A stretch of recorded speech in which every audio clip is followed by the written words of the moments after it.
تێکە دەڵێ اللهم صل على محمد ئەوە 10 گوناهت ڕۆیشت، بیکە 2 دەبێتە 20 گوناهت ڕۆیشت، بیکە 3 جار سەڵاوات 30 گوناهت ڕۆیشت. هەر یەکێکیش لە ئێمە ڕۆژانە کە سجلێکدا بنێت ئەمڕۆ دەبێت چەند تاوانم کردبێت.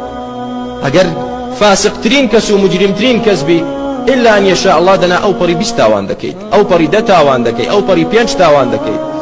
دەیتۆ یەک جار بڵێ اللهم صل على محمد، ئەوە خوای پەروەردگار 10 تاوانت دەسڕێتەوە ڕەشی دەکاتەوە، 10 سەڵاواتت لەسەر دەدات، 10 تاوانیشت ڕەش دەکاتەوە. ورفعه بها 10 درجات، وخوای گەورەش 10 دەرەجە بەرزت دەکاتەوە. هەر کەسێک یەک سڵاواتێک لەسەر من بدا، خۆشەویستی خوا فەرمیێ صلی الله عليه وسلم، خوای گەورە 10 خێر و چاکی بۆ نووسێت، 10 گوناه و تاوان لە گوناه و تاوانەکانی دەسڕێتەوە، 10 جار خوای گەورە سڵاواتی لەسەر ئەدات، ڕەحمەتی خۆی، لێخۆشبوونی خۆی، میهرەبانی خۆی دەڕژێنێ بەسەر ئەو بەندەیەدا، و خوای پەروەردگار 10 پلە و پایە و دەرەجە لە بەهەشتا بەرزی دەکات.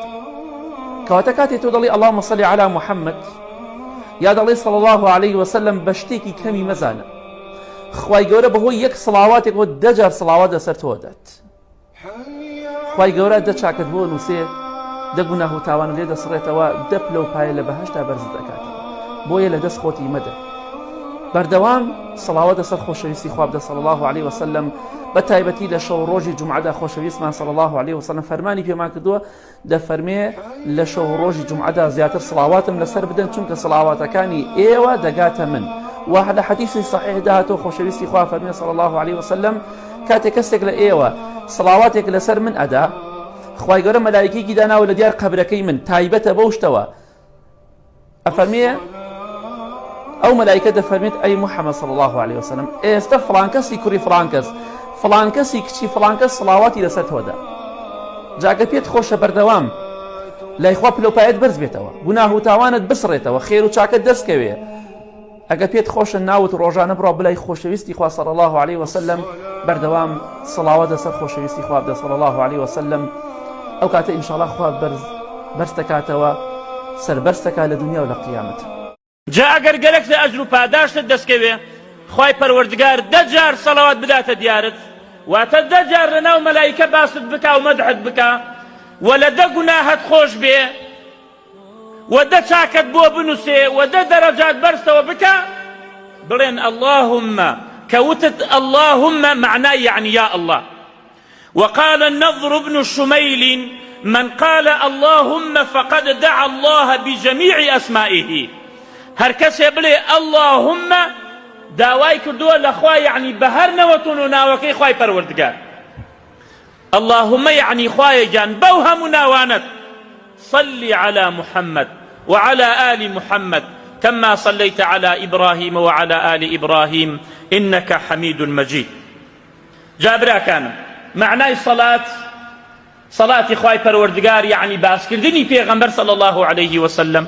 جا ئەگەر گەلێک لە ئەجر و پاداشتت دەستکەوێ، خوای پەروەردگار 10 جار سەڵاوات بداتە دیارت، واتە 10 جار لەناو مەلایکە باست بکە و مەدحت بکە، و لە 10 گوناهت خۆش بێ، و 10 چاکت بۆ بنووسێ، و 10 دەرەجات بەرزتەوە بکە، بڵێن اللهم، كوتت اللهم معناه يعني يا الله.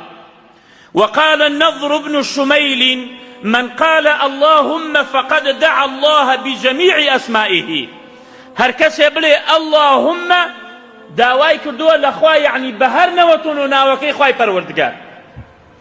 اللهم یعنی خوایە گیان بەو هەموو ناوانت، صل على محمد وعلى آل محمد كما صليت على إبراهيم وعلى آل إبراهيم إنك حميد مجيد. جابرا كان معنای صلاة خوای پەروەردگار، یعنی باسکردنی پێغەمبەر صلی الله عليه وسلم.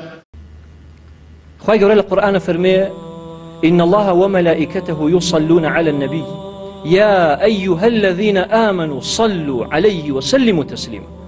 أفرمي بالراستي خوای گەورە ملائكەتەکانی درود و صلوات دەن لەسەر محەممەد، لەی کەسانێکیش کە ئیمانتان هێناوە درود و صلواتی لەسەر بن.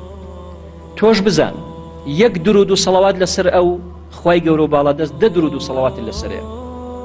وتیانەی پێغەمبەری خوا صلی الله عليه وسلم چۆن درود و صلواتی لەسەر بێ؟